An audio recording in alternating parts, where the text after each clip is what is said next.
কেমন আছো? আশা করি সবাই ভালো আছে, আমিও ভালো আছি। দেখো আমার বর সকাল সকাল উঠিয়ে দিয়েছে 6টার সময়, আরো আধ ঘন্টা আগের থেকেই বলছে ওঠো ওঠো ওঠো ওঠো ব্যায়াম করো। এত সকালে কি চোখ খুলতে ভালো লাগে বলো বন্ধু?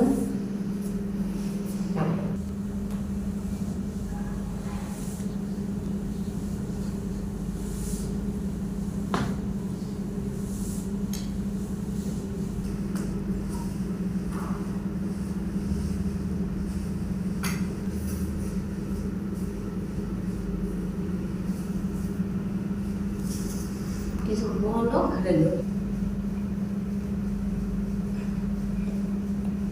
চাপ দাও নিচের দিক। এরকম